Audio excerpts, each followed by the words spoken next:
ప్రేమించిన పాపానికి ప్రియురాల్ని ఆమె ప్రియుడే దారుణంగా చంపేశాడు. శవాన్ని గోనె సంచిలో పెట్టి మరీ పోలీసులకు సమాచారం ఇచ్చాడు. ఈ దారుణం హైదరాబాద్లో జరిగింది. చాదర్ఘాట్కు చెందిన 26 ఏళ్ల జానకిని ఆమె ప్రియుడు యశ్వంత్ కుమార్ హతమార్చాడు. ఆ విషయాన్ని యశ్వంతే స్వయంగా హయత్ నగర్ పోలీసులకు చెప్పి లొంగిపోయాడు. హయత్ నగర్ మండలం గౌరేలి సమీపంలో గోనె సంచిలో జానకి శవాన్ని ఉంచినట్లుగా యశ్వంత్ పోలీసులకు తెలిపాడు. నల్గొండ జిల్లా చౌటుప్పల్కు చెందిన యశ్వంత్ ఫేస్బుక్ ద్వారా జానకితో పరిచయం పెంచుకున్నాడు.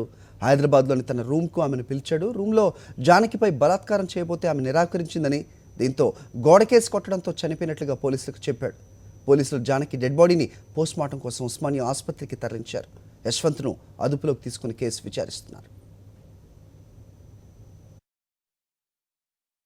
ఆ అమ్మాయితో గత సంవత్సరం నుంచి ఫేస్బుక్ ద్వారా ఇతనితో పరిచయం ఉన్నది.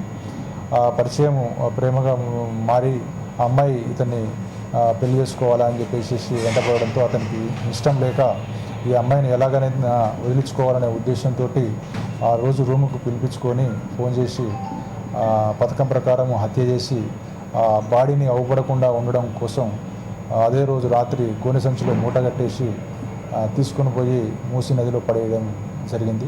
ఈరోజు ఆ బాడీని ట్రేస్ అవుట్ చేసినాము. దాన్ని బంధువులు ఇట్లా గుర్తించినారు. తర్వాత అతన్ని అదుపులోకి తీసుకొని అరెస్ట్ చేసినాము.